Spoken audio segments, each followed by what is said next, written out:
Good day. Welcome to the Cory Morgan Show. This day isn't all that good. I mean, everybody's seen it. The news is dominated by it. The Middle East has exploded into war again. The images are horrific.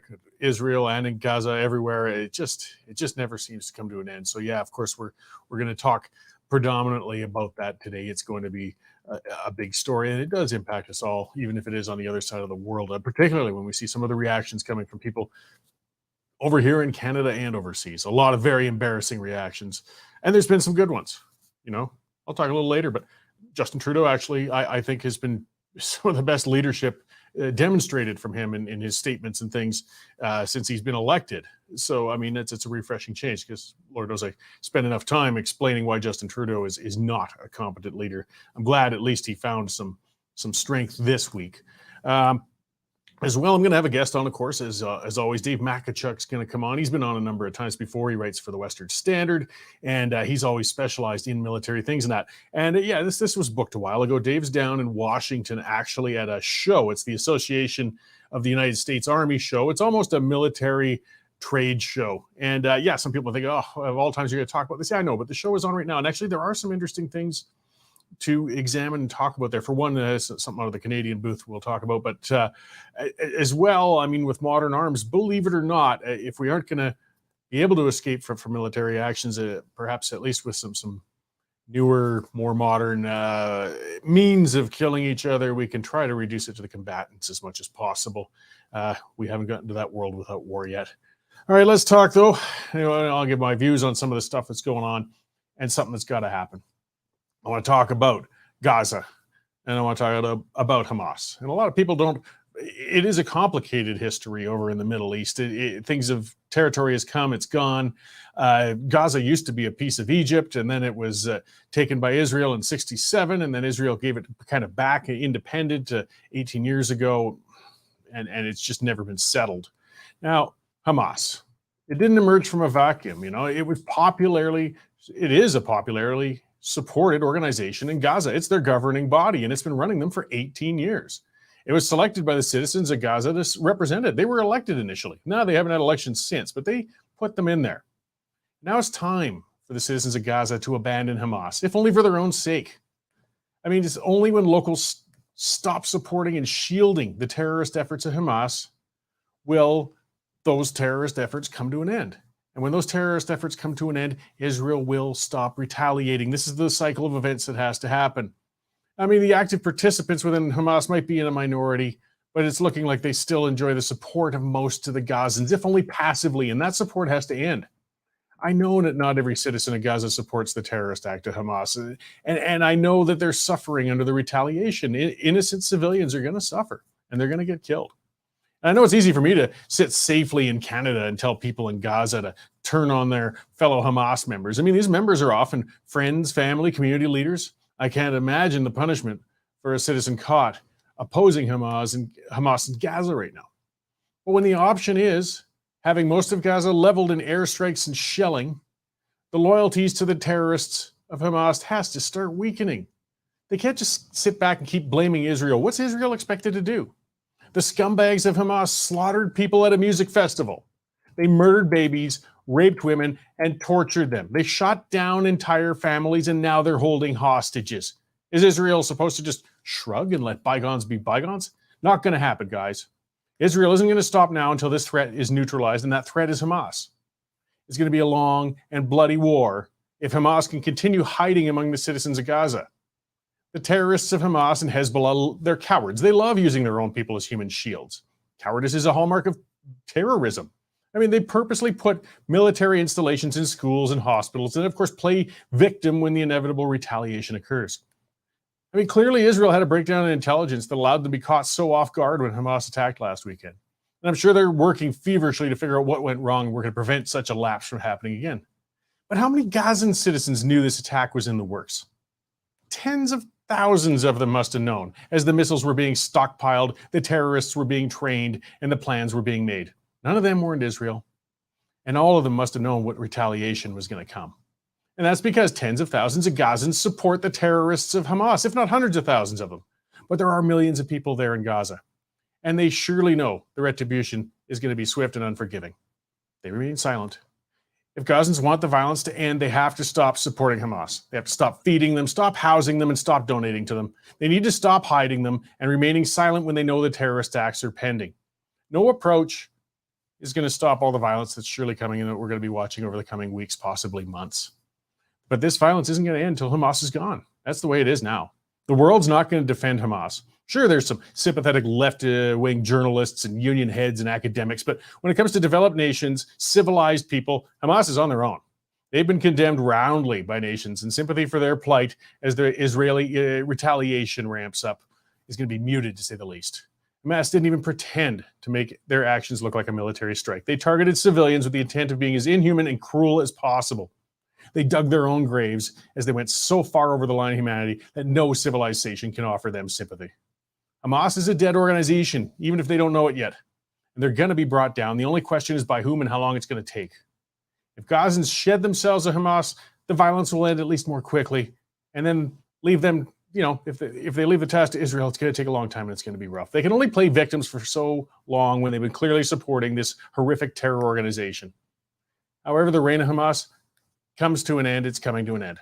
Now, whenever it ends and Gazans start rebuilding, hopefully their new leadership can focus on the needs of their citizens rather than spending 18 years building bombs and fostering hate as Hamas did. Israel pulled out of Gaza nearly 20 years ago. How long can they still be blamed for the mess there? Like I said, Egypt used to occupy that land. Can they be blamed too? And again, Egypt isn't in any hurry to have it back, that's for sure. Only Gazans can determine what's going to happen once this conflict settles down. Hopefully they're ready to look at ways of improving their state of affairs rather than just fostering more hate and tearing down their neighbors. All right. Well, that's what I've got this morning to start things off. Let's get on to our news editor, Dave Naylor, and see what else is going on out there. Hey, Dave, how you doing? Yeah, good afternoon, Cory. Holy cow, what a mess over there. I can just bring you up to date now with the latest news that's happening minute by minute. Israeli government spokesman has confirmed that Canadians are, in fact, being held hostage. So far, we've got a total of 3 Canadians killed. Not sure how many are being held hostage, but some Canadian citizens are being held hostage. The U.S. State Department today confirmed 22 dead Americans so far, and obviously there'll be likely some Americans held hostage. And the U.S. has dispatched another aircraft carrier to the region to join the one that's already there. And some news out of from the bombings in Gaza, where 11 United Nations workers have been killed, and 5 Red Crescent workers, similar to the Red Cross workers, have been killed. And apparently 30 kids were killed when a bomb hit their school. Why they were going to school, I have no idea, but. Yeah, it certainly changes minute by minute, doesn't it, Cory? And unfortunately, we're just going to be seeing a lot of terrible images for weeks to come. As I said, I mean, the more we have social media to be able to share these things, I guess we're getting faster news, but it isn't pretty. Yeah. On the site right now, we've got a story that's absolutely going crazy viral. Former Hamas leader Marshall has called for a global jihad on Friday. Calling on Muslims around the world to rise up. Tory MP Mark Stroll from Chilliwack Hope has called for Air Canada to fire that pilot who was photographed yesterday wearing a Palestinian scarf, and also tweeting stuff about Israel going to hell and how Adolf Hitler would be applauding Israel and their movements now. And just coming up, we've got a story on an Alberta NDP candidate. Not a candidate. She's a serving MLA. Calgary Klein MLA Lizette Tedja going on a rant about Israel committing genocide and barbaric acts. If you want a break from all the Israeli coverage, our columnist Barry Cooper has got a story on Canada being ruled by ignoramuses, and you can see the blackface picture of Trudeau there. So it doesn't take much to figure out who he's talking about. And our columnist Barber is making an argument for limiting the number of immigrants that the Liberals plan to bring into the country. And OPEC sort of stating the bleeding obvious, says they are concerned with all these moves to the net zero movement, and basically saying the demand for oil is not going to go down for decades to come. So, extremely busy news day, Cory, and lots more to come. We were just putting up a story on a Mount Royal University professor who has written some interesting things, shall we say, about Israel and Palestine. And I know Mount Royal is set to put out a statement on it. So we'll have that for you as soon as possible. All right, Dave, thanks. Well, we'll let you get back to keeping up with all those updates and see how things unfold. Yeah, if anything big happens, Cory, I'll come back in and tell the viewers about it. Great. Thanks, Dave. So that was our news editor, Dave Naylor. This is when I like to remind everybody, you guys watching on cable or you guys on our social media channels, the way we're hanging in there, guys, the way we can make it through this world when it's fallen to the wayside, but the government is shutting down news access to social media is through subscribers. And we've got a great amount of subscribers. They've been doing fantastic, and we appreciate them.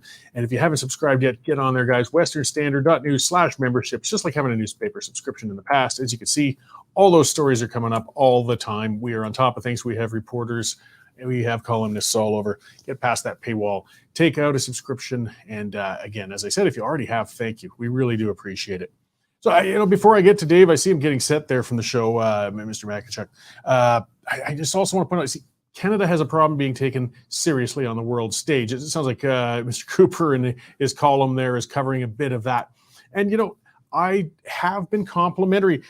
Prime Minister Trudeau has actually said the right things. The two things that the hard left have a trouble talking about when it comes to this Middle Eastern thing, Justin Trudeau was very clear for a change and definitive on them. He called the actions of Hamas what they are. He called them terrorism, and he called them terrorists. Again, our CBC is afraid to use that word, but that's what they are, of course. I mean, what else could you call it? So kudos to Prime Minister Trudeau for saying that. And the other second part, which is very important, was him saying that Israel has the right to defend itself, which it does. And I know some people keep getting upset about what's going on in Gaza. Well, what do you expect them to do? But then as we start at least sounding like we're thinking things out and we are, taking a rational approach to things, we have our Foreign Affairs Minister, Melanie Joly, popping up at a news conference. And she's decked out. She's cut her hair short and she's wearing a military-style blazer. She's following the liberal tradition of playing dress-up. She's now a wartime leader. She wants to look like the president of Ukraine and sit there in her nice green uniform with the new pretty haircut. And you've lost every bit of ground where you started to sound like serious leaders, you clown, in one stupid move. How vacuous can you get? And let's not pretend that was an error in fashion. I mean, I don't expect her to come out dressed poorly, but you don't sit there and act as if you may come under assault in Ottawa at some point. You don't need to wear camouflage, Ms. Joly. You just need to come across as a competent minister.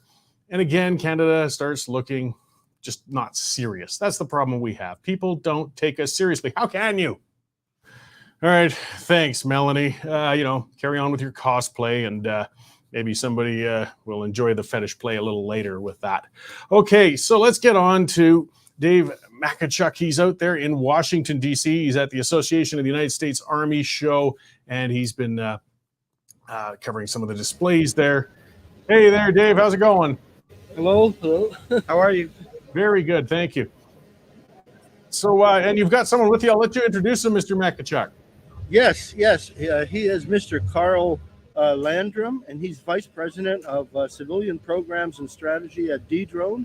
He's a drone expert, and he's going to explain some of the products that his company is providing. They are partners with a huge company called Axon, which is right here. By the way, if you hear explosions, they have a theater here, and there's also a taser. People are getting a chance to fire tasers here too, because Axon makes tasers as well. And they're a huge company, and they're atypical. They're atypical of the kind of company that will come to AUSA. And Carl will explain that. But I just wanted to say about our minister who was wearing army clothes dress up. The military people walking around this show are real military, and they proudly wear their uniforms, and they wear their uniforms for a reason. They don't play Army. They are Army. And thank God that they're our allies. Okay. So I just wanted to get that. No problem. It just floored me when I saw it this morning. Like, holy cow. Oh, that's ridiculous. That's ridiculous. I just learned of it, so I'm kind of shocked. In any case, Mr. Landrum is going to explain about, they've got some real exciting products to show here. And he can explain to you better than I can, well, obviously, exactly what it's about. So go ahead, Cory. All right. Thank you, Dave. Appreciate that. And thanks, everybody, for listening in. So I work for a company called Drone, and what we do is we are in the smart airspace security business. We are a global company. We're operating at 500 different sites around the world and in 30 countries around the world right now, providing smart airspace security around the world. And here at Drone, we work on what we really are a software company. So we have a large, robust C2, a large sensor fusion engine, and we bring in all of that capability through utilizing artificial intelligence and machine learning. We have a very large machine learning team here that builds these models and these frameworks and allows these detections of drones in the area to be identified. And then depending upon where this is occurring around the world, if the operator, whether it's a soldier, an agent, an officer, whatever they actually are, if they have mitigation authority, then we actually will provide the ability for them to mitigate a drone that has been determined to be illicit or a threat. And by mitigate, they mean take it out, get rid of it. And we're standing actually right next to their mobile device, which uses RF, correct, to detect it. And then it switches to a radar, and then it switches to a camera that can detect, what was the distance? Was it 20 kilometers? We have a very robust layered solution. So a lot of people will count on one of those. They'll count on RF, radar, or camera. Through our artificial intelligence, the system will utilize all three of those types of sensors and will identify the location, localize that particular object while it's in the air. It's very, very good. It'll weed out birds, airplanes, the things that it's not supposed to find. It'll actually categorize a drone, and then it'll bring in that picture of it, which is really important, especially if you're in a battle space somewhere, because you can determine whether or not that drone is carrying a payload by what you see on the screen. And then that will also elevate your decision-making process in trying to mitigate that, whether or not you're going to do it and or how you're going to do it. And apparently that camera is so powerful. All it needs is what, 2 or 3 pixels? At 3 kilometers, it picks up the drone with 4 pixels only. So with the human eye, we still can't even see it on the screen yet. It still has to get closer, about 2 kilometers out before we start seeing it on the screen. But the camera will actually detect it a kilometer out, and you can see that positive detection lighten up. And this, we're talking about a mobile system. It's mobile. You can, and it, what you said, it packs into a bunch of cases. The newest system that we showed you a little while ago, that particular system sits on 2 towers. So we call it 2 stacks. One of them is all different RF capabilities. There's 3 different RF capabilities on that particular stack. The other one holds radar and camera. All of that system is called Drone Tactical. And that was done as a rapid adaptation because the customer needed a way to be mobile and be able to move that product quickly, set it up quickly, and break it down quickly. So what it does, that entire system you saw breaks down into 11 Pelican cases. So you can move it in and out of vehicles easily, airplanes easily, up and down stairwells easily, in order to get it set up in a rapid way. And like I said, that was really a company-wide rapid adaptation to what customers needed in the field. And so this is predominantly a defensive system, though, right? It's mostly there for the protection of people. It's not an offensive sort of system, though it has capabilities of mitigation, as you said. This is defensive, yes. And, yeah, go ahead. Sorry. It sets up, and it'll set up a defensive bubble around you, and then also as long as you have the authority to mitigate, then it can actually mitigate and be somewhat offensive in that respect.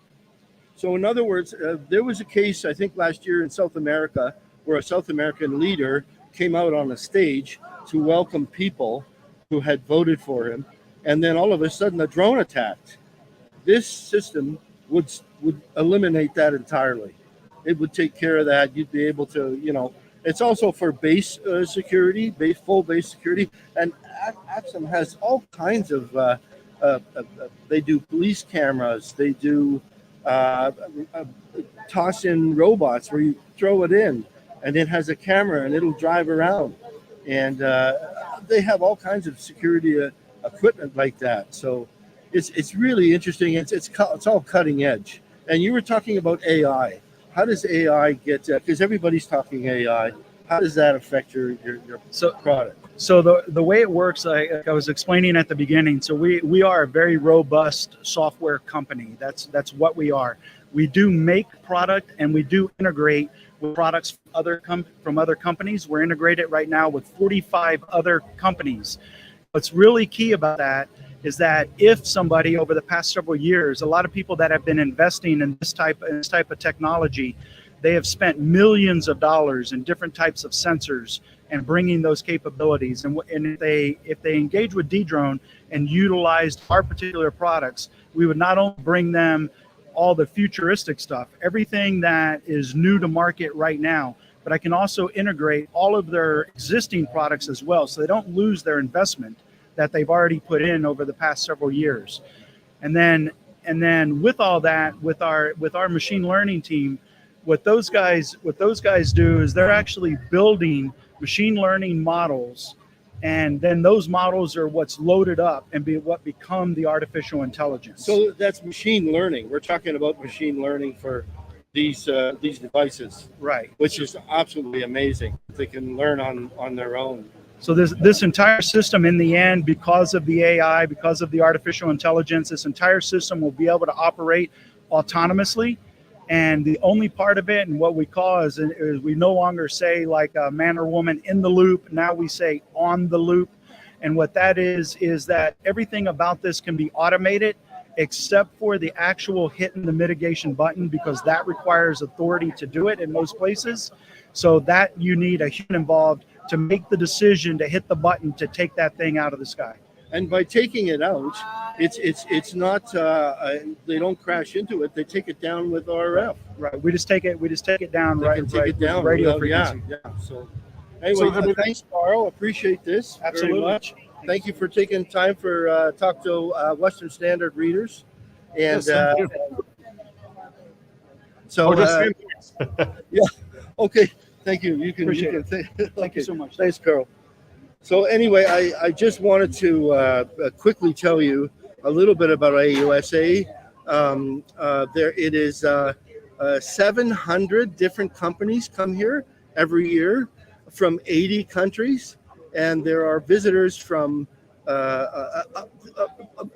basically about 35,000 people attend over a week, and it involves media like myself, industry company workers, strictly company, and military from all over the world. I've seen soldiers from Germany. I've seen from Egypt. I've seen everybody is here company-wise except for China and Russia. And Turkey decided not to come this year because they're doing better in the Mideast. And they're having a hard time breaking into the American market. But, I mean, we're talking the U.S. Has billions of dollars to spend, and they're all vying. These companies come here to present their products and talk to industry or military people in the U.S. Army. And also there's meetings, there's roundtables with U.S. generals. There's demonstrations. Like I say, the Axon here has they have a theater.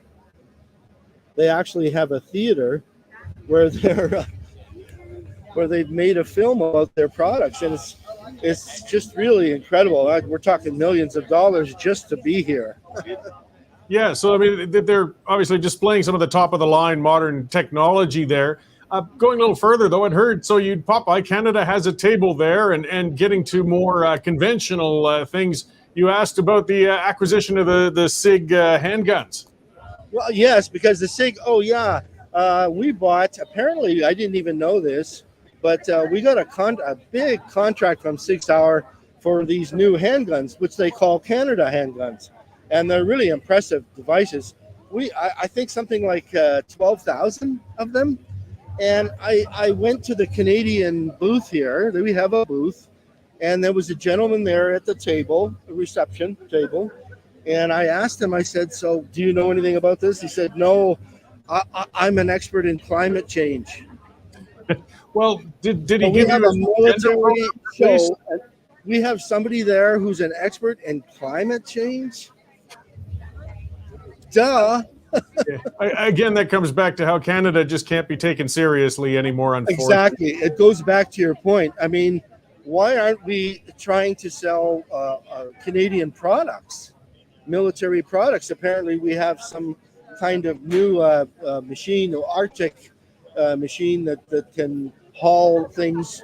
And it's a company that I just discovered. Believe it or not, this thing can, if it falls through the ice, it shoots out a hook and winches itself back up. And that's made in Canada. And that's something I'm going to write on as soon as I find out more about it. I just discovered it here at the show, which I thought was really interesting. Another thing I just wanted to say, I won't hold you too much longer, but basically the war fighting is changing dynamically. Look at what's going on in Israel. War fighting is just changing dynamically. And basically what it's doing is taking the war fighter away from the front. He doesn't have to be near the front. Everything is autonomous now. There's a D8 bulldozer upstairs, massive thing, and it can work autonomously. It can do work and take all the bullets and nothing's going to happen to it. The same with trucks, same with unmanned weapons. The warfighter doesn't have to be on the front anymore. It's pulling the warfighter back and letting machines with AI take over. It's fascinating, and we're on the cusp of it. And it's huge here. It's really huge. Yeah, well, it sounds like something out of a science fiction novel. I would hope, I guess the only thing we can hope for is this will eventually mitigate civilian casualties in these conflicts. Find ways to get more accurate. It's the wars aren't going away as much as we'd like them to, but if we could try to keep them between the combatants, it would be, I guess, less horrible. Yeah. And I mean, it's just terrible what's happened to Israel. And that's, I don't know. I asked, not a lot of people want to comment about that here. Their companies don't really want them to say much.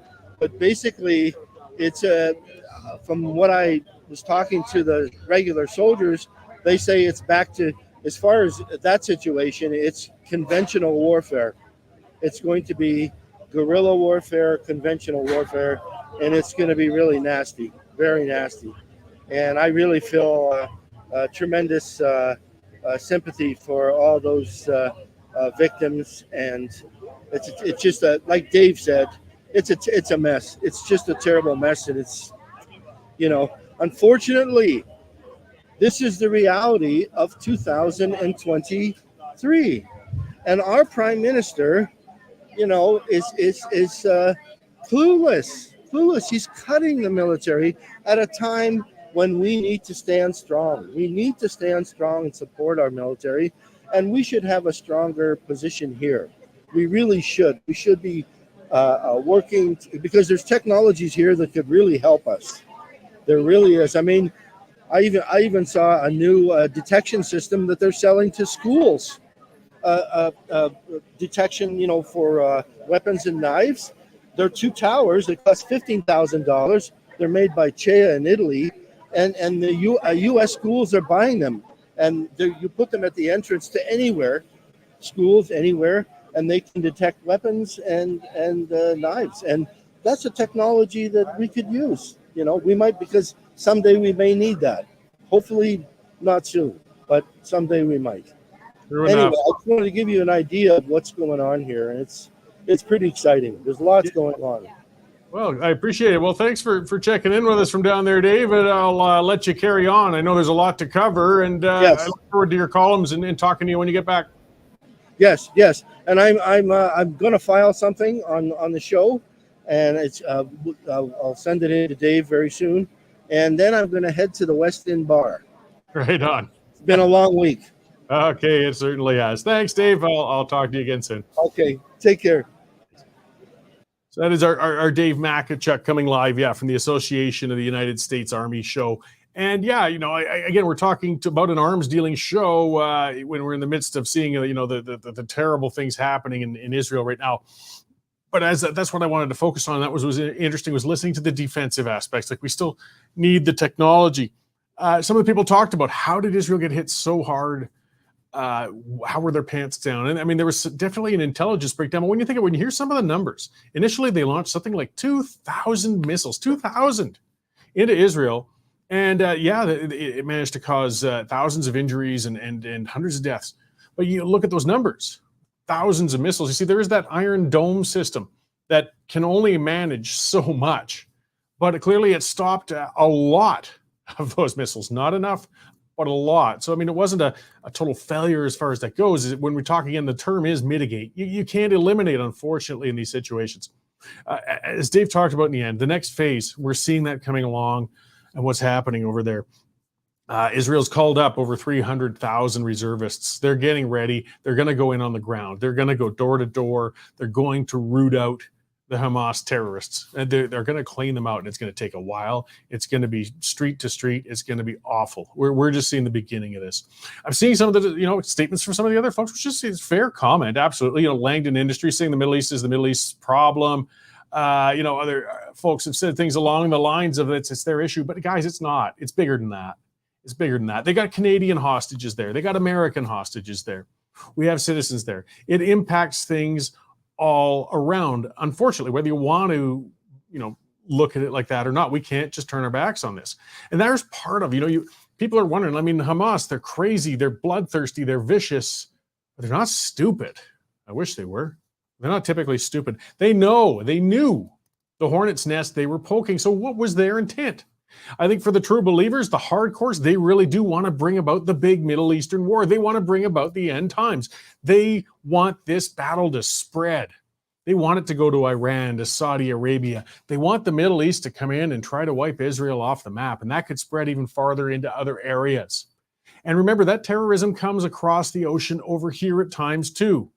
This stuff, this mess in the Middle East, it was certainly an integral part of the World Trade Center bombing and a lot of other terrorist acts in other parts of the world. So we can't totally ignore it. We don't want to immerse ourselves in it. I'm not saying we should start sending what's left of our Canadian military into that mess or anything like that. I'm just saying this is a big problem. It's going to impact us whether we want a part of it or not. So we're hearing about the United States has been sending a great number of warships and carriers over there. The United Kingdom's been doing so. I think Germany sent somebody over there too. They're moving in on the area.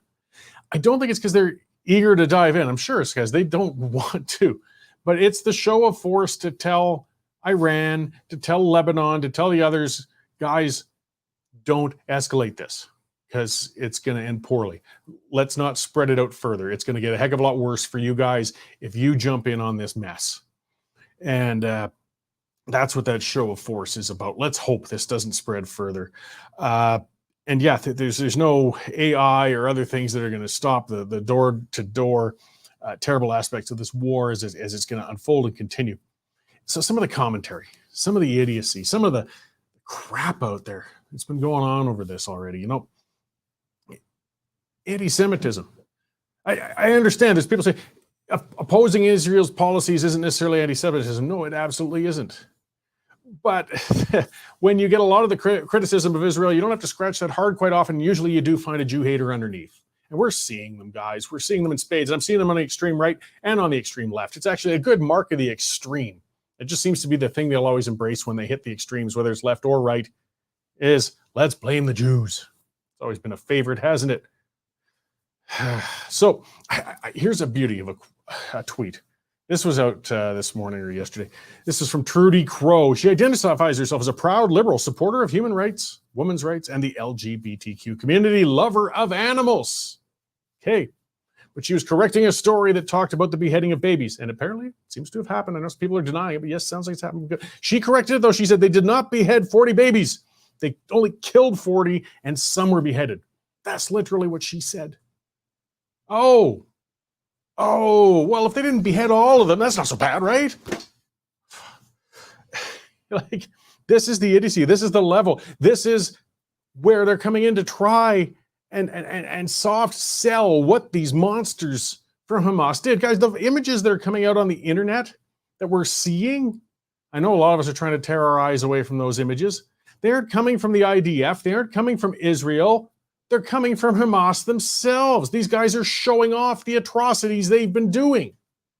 This is not fake stuff, guys. It's not a false flag. And I tell you, if you want to get quickly blocked by me on Twitter, by all means, start down that crackpot road.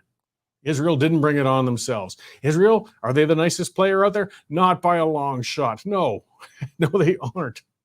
But they are the closest thing in the whole Middle East to a bastion of freedom. And that's just something that just I can never understand out of the left. You've only got one spot, the giant Middle East, theocracies, human rights crap holes, terrible respect for human rights throughout over there. No elections. They tend to be always dictatorships. And one spot, Israel, where you've got a democracy, where it's legal to be gay, where they had a female leader decades ago. Yet the left hates them. They want Israel gone. They want the entire Middle East to be, I guess, a human rights dump. I listened to the idiot leader, Fred Hahn. He's from the Canadian Union of Public Employees. He's their Ontario leader. He's been going on about the evils of Israel and nasty, and on. He has been outright, and we're not talking about somebody just criticizing Israel. There's people celebrating Hamas. Big difference between the two. And they're celebrating Hamas. They're saying it's great what they've done. Keep up the good work. Now, this Fred Hahn is openly gay. Fine. But how? How can you, Mr. Hahn, as a gay man, support the end of Israel? Because you know what? That's the only spot in that entire region for 1,000 kilometers in every direction where a man like you won't be killed. You can go to Tel Aviv, hit the nightclubs, have a good time, do some cruising. Do that anywhere outside of there, and you'll be thrown off a building. You'll be thrown into a prison. You'll be tortured. You will be charged. Yet you oppose that one country that allows people to live who they are and be all right with it. Why? I don't understand. I really don't. The tax-funded Canadian Anti-Hate Network. Yeah, this is a neat one. They got a bunch of money, this bunch of jerks. Anti-hate network. See, they cloak themselves in these words. We are anti-hate, thus we must be good. Really? Most of what that anti-hate network has gone on about was the convoy. You know, the truckers' convoy in Ottawa. That was the terrible, big, odious thing going on. And then they, went on about recently about the March for Children, for the rights of parents. That was a big anti-hate issue for them to get onto. They haven't said a single thing in a week now. They won't touch this. They won't touch a bunch of people who were chanting "Gas the Jews" at some protests, people who were waving Hamas flags at some of these protests. No. Silent on that. Why? I mean, aren't you opposed to all hate? No, you aren't. You're only opposed to the hate that apparently is acceptable, or to oppose with the left wing. I don't understand this weird cognitive dissonance of you people. I really don't. And I get sick of it. It's happening all over. So we're seeing the union heads doing that. The QP accounts, again, have been celebrating. And again, they are not talking about being critical of Israel. They're celebrating the murderous slaughter of people who went to a music festival. The slaughter of people who were peacefully sitting on a kibbutz, just trying to live their lives. They didn't go after military targets, these cowards. No, they went after civilians. And we have unions saying it was good. Disgusting. Disgusting is what it is. And then they call themselves anti-hate people. Figure that one out. Either way, we're going to be hearing about this for quite a while. And it's going to be, a big issue. It's unavoidable. So I don't know. Let's hope to see things settle as easily, I guess, as rationally possible. But again, I keep asking people, there's a screaming about the response to Israel in Gaza right now. Israel's warning them, at least. They're saying, get out of this section, get away from these buildings, because we are going to bomb it. And they bomb it because that's what they have to do. They've just been attacked. Did Hamas give Israel any warning? Hey, by the way, we're going to pop down, grab some women from the festival and rape and torture them and murder them, and then go into the kibbutzes and murder babies? I don't think they gave any warning. Why are you expecting that? Israel, again, is as a wartime nation, is being as nice. They've got the power to turn all of Gaza into dust. They could in a minute. They could bomb that area completely level and then just build on top of it. They aren't doing that. There's going to be some civilians killed in Gaza who were perfectly innocent, and it's horrible. It's terrible. But the ones at fault are the terrorists who started this. Do not blame Israel. What do you expect them to do? That's the question I keep asking. What do you expect them to do? Just sit there then and let them keep fostering and creating these terrorists to keep attacking them? I mean, would you? If you were in a house and you had neighbors who kept coming over and raping your daughters and murdering your neighbors, you're just going to sit there? Please stop doing that. No, eventually you're going to fight back. And that's what's happening. We'll see what comes out of it. Other ancillary, I guess, effects, from this whole thing. Oil prices. Yeah, they're going to be shooting through the roof.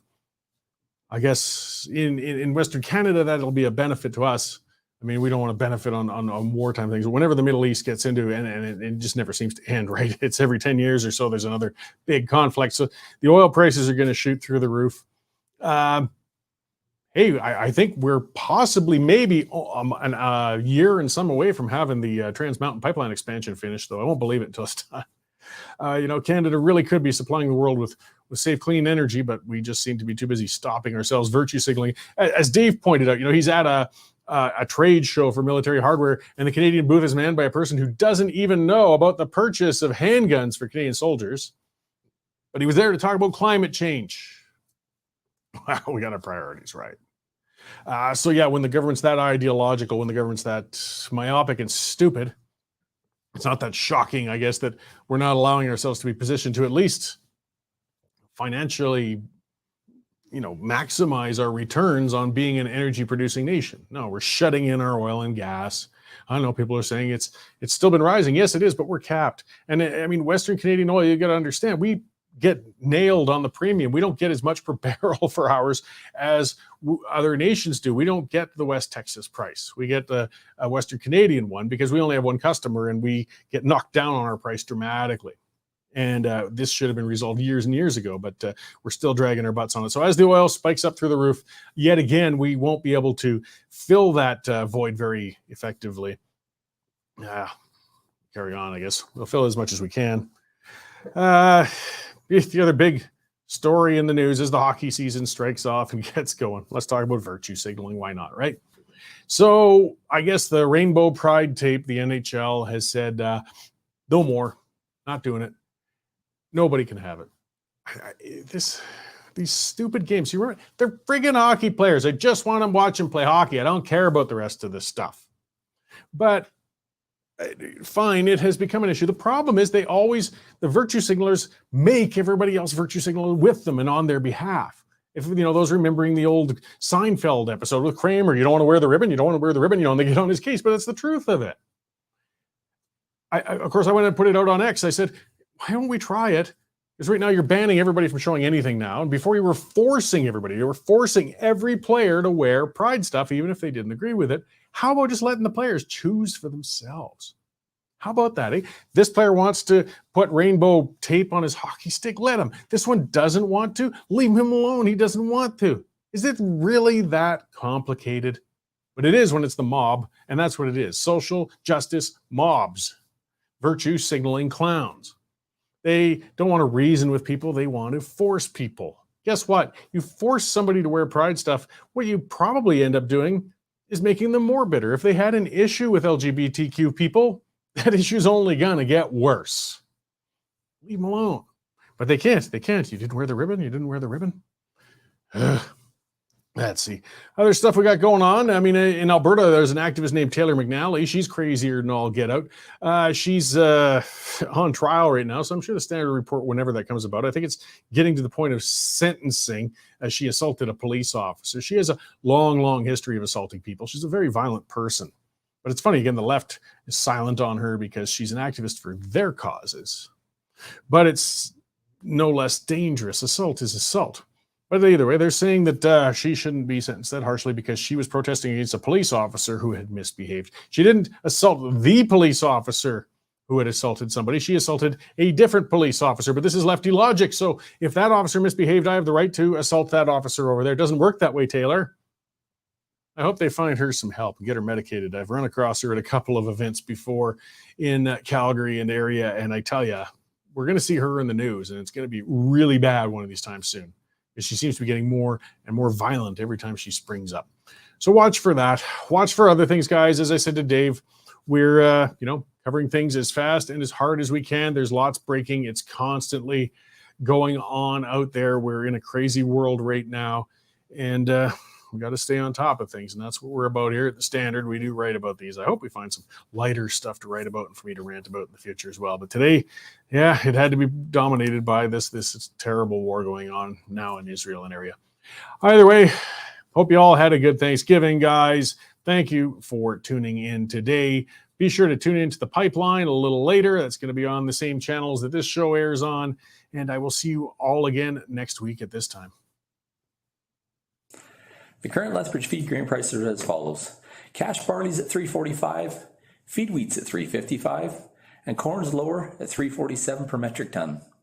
In the milling wheat markets, December Minneapolis futures lost 3.5 cents at $7.20, with local hard-red spring bids for October movement at $9.60 per bushel. In the oilseeds, November canola futures are down $3.10 at $7.0150 per ton, with delivered values for October movement at $15.57 per bushel. In the pulse markets, nearby red lentils are holding at 36.5 cents a pound, and yellow peas remain at $10.75 per bushel. In the cattle markets, December live cattle increased $1.62 at $186.62 per 100 weight. For more information on grain marketing, call me at 403-394-1711. I'm Sean Smith at Marketplace Commodities.